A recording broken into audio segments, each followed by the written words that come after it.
Şabaş. Pegu. Şepir mani proper şepir. Ya balam.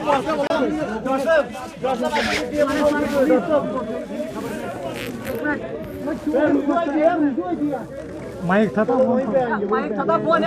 Phone मुकरम doctor Faisal वहाँ पे table Faisal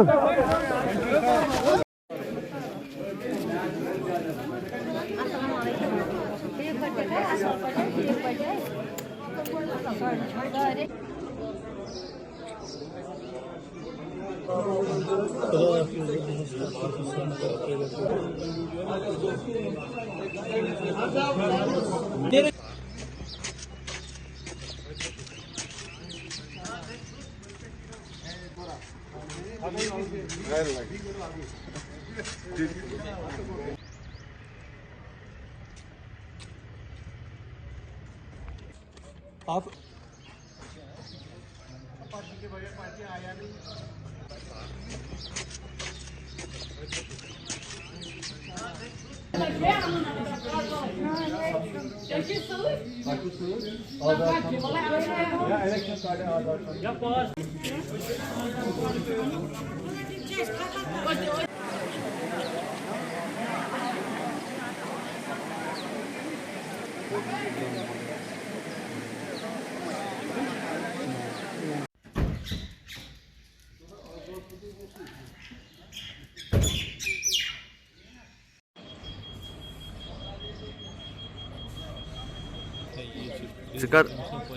Çıkar baros ne per. Ata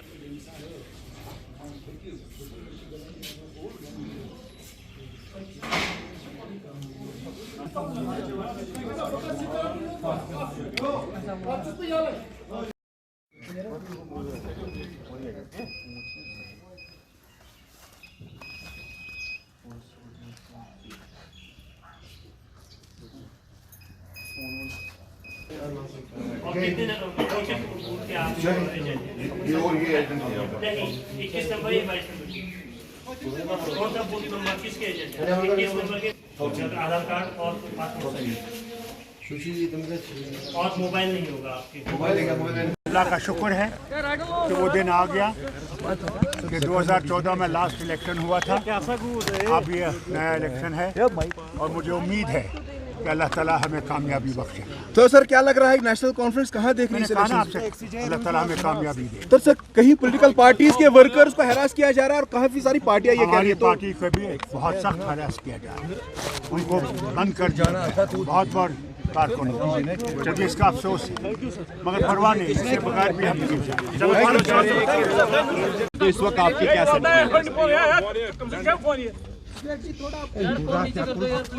बहुत खुशी की बात है कि आज वो दिन आ गया।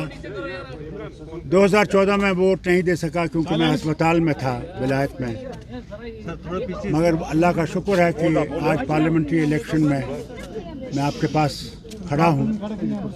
मगर अफसोस इस बात का भी है कि जहाँ ये कहते हैं कि कोई पत्थर नहीं चल रहा है, कोई वायलेंस नहीं है, कोई बाइकआउट नहीं है, वहाँ मैं आपसे कहना चाहता हूँ कि हर पार्टी के और ख़ासकर हमारी पार्टी के वर्कर्स को सीधा वर्कर्स को इन्होंने इन 2 दिनों में बंद कर रखा है। एक तरफ से ये कहते हैं कि इलेक्शन बहुत आज़ादी से हो रहा है, तो मुझे बताइए, मैं होम मिनिस्टर साहब से पूछना चाहता हूँ, प्राइम मिनिस्टर से पूछना चाहता हूँ, हमारे वर्कर्स को क्यों बंद किया गया? क्या वो डरते हैं कि वो हार जाएंगे? और वो ज़रूर हारेंगे, इंशाअल्लाह हारेंगे यहाँ। लेकिन प्रधानमंत्री कह रहे हैं कि हम कामदार हैं, बाकी नामदार हैं। आप छोड़ दीजिए ना, वो क्या कह रहे हैं? वो कह रहे हैं, वो कहने दीजिए। हमने तो नाम देके, बाकियों ने तो चलिए सिर्फ इल्ज़ाम लगाया। हमने तो आपको नाम दिए हैं इलेक्शन कमीशन को, हमने थाने की डिटेल्स दिए हैं जिन थानों में उनको बुलाया गया है, और हमने अपने रिप्रेजेंटेशन में ये भी कहा कि हम ये 8 नाम इसलिए दे रहे हैं ताकि आप ये ना कहो कि हम बिना सबूत के बात कर रहे हैं। ये एक एग्जॉस्टिव लिस्ट नहीं था, it was an indicative list, it was to show that जो हम कह रहे हैं हम ऐसे हवा में बात नहीं कर रहे हैं। अब इंतज़ामिया की तरफ से ये फिर जवाब आया कि ये जी ऐसे ही बेबुनियाद इल्ज़ाम लगा रहे हैं, लेकिन हमने तो नाम दे के आपको कहा हमने थाने के डिटेल्स दिए, उस चीज़ का तो आप जवाब दे नहीं सके। हमने किसी एक पुलिस के अफसर के खिलाफ कोई इल्ज़ाम नहीं लगाया। हमने कहा कि ये इंतज़ामिया की तरफ से हो रहा है और लगातार बहुत सी कॉन्स्टिट्यूंसी से जो है ये रिपोर्टें आई। यहाँ तक कि मेरे जो पोलिंग एजेंट्स और बाकी थे वो इतने डरे हुए थे रात को कि उनको पता नहीं कहाँ बुला के बंद किया जाएगा। कई सारे तो या तो दोस्तों या रिश्तेदारों के घर में सोए, कुछ तो उनमें से ऐसे हैं जो अपनी गाड़ियों में सोए थे रात को, वो घर वापस नहीं गए। अगर यही इनका आज़ादाना तरीका इलेक्शन है तो फिर ये अपने घर में रखें इसको। डॉक्टर साहब, आपका एक देरीना तजुर्बा है, ये चीज़ें आपने पहले भी देखी है। जो कल नेशनल कॉन्फ्रेंस का एक स्टेटमेंट आया था, अगर इलेक्शन कराना ही नहीं था फिर तो पहले ही क्लियर करते कि किनको जिताना है। यही तो मुसीबत है जो हम लोग बार बार कहते हैं कि दूसरे जो खड़े हैं उन्हीं के एजेंट हैं, उन्हीं की तरफ से खड़े हैं। आज लोग उनको दिखा देंगे कि कौन यहाँ पे है कौन नहीं है, कर लें जो करना है। फिर तो लोगों का भरोसा उठता है। लेकिन होता है, PDP जरूर और उठेगा। अपनी पार्टी भी इसी तरह के एलिगेशंस लगा रहे हैं कि उनके वर्कर्स को भी मैं आपसे कह रहा हूँ ना, यही तो मुसीबत है। लेकिन अब अपनी पार्टी के तरफ से इस तरह के इल्ज़ाम लगाना तो मजाक की बात है, क्योंकि ये किया ही जा रहा है उनको फ़ायदा पहुंचाने के लिए। और है कौन मरकज़ की तरफ से इलेक्शन लड़ने के लिए? और ज़रा बताएं कौन से वर्कर। मैं फिर ये बात दोहराता हूँ ना, अब हमने तो कम से कम आपको नाम दिए, थानों के डिटेल्स दिए, वो ज़रा बताएं कौन है और किस थाने में लिया गया। अब चलिए जो हुआ सो हुआ, रात गई बात गई, आज नया दिन है। अब उम्मीद करते हैं कि हमारे वर्करों को इस तरह तंग नहीं किया जाएगा। आज हम पोलिंग बूथ के बाहर खड़े हैं, हमने अपने वोट का इस्तेमाल किया। हमारे साथ 2 फर्स्ट टाइम वोटर हैं जो पहली मर्तबा वोट डाल रहे हैं। ये पहली बार है कि हमारी फैमिली की 3 पीढ़ियां जो हैं एक साथ वोट डालने आए। मैं यही उम्मीद करूंगा कि बाकी जगहों में भी इसी तरह अपने जमहूरी हक़ का जो है वोटर इस्तेमाल करें।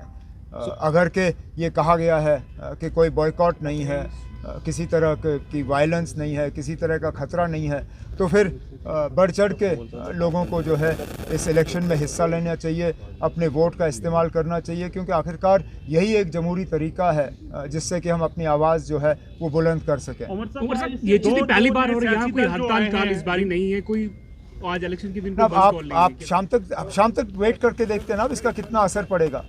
आप कहते हैं कि कोई बॉयकॉट कॉल नहीं है, ठीक है ना, अब नहीं है, तो इसका वोटरों पे कितना असर पड़ेगा। आज शाम जब तक पोलिंग बूथ खुले हैं तब तक देखें। अब जो लेकिन अब इस बार तो चलिए फिर आप मान के चले ना कि जो वोट में हिस्सा नहीं ले रहा है अपनी मर्जी से नहीं ले रहा है।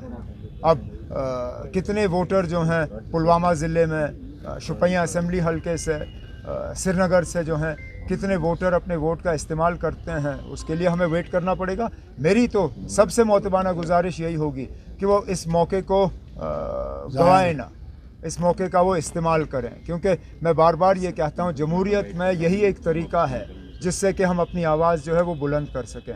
बहुत सी ऐसी बातें हैं जो हो चुकी हैं जिनके बारे में वोटरों को अपनी राय जो है वो देनी होगी, और ये एक तरीका है।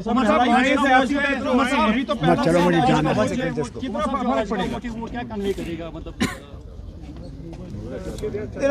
मैं कैसे कह सकता हूँ क्या कन्वे करेगा, वो तो रिजल्ट कन्वे करेगा ना। मैं तो ये कहूँगा कि अगर नेशनल कॉन्फ्रेंस के लिए वोट आया, क्योंकि हमने तो बार बार इस इलेक्शन में 5 अगस्त 2019 के हवाले से बात की, 370 को यहाँ से हटाने की बात की, जो हमारे साथ पिछले 5 साल में जो नाइंसाफ़ियाँ हुई हैं उसका हमने जिक्र किया है। जाहिर सी बात है इंशाल्लाह जब नेशनल कॉन्फ्रेंस के उम्मीदवार जीतेंगे तो अक्सर बेशतर वोटरों की भी यही राय होगी जो हमारी है। लेकिन ये सवाल आप मुझसे तब पूछिए जब 4 जून को नतीजे होंगे।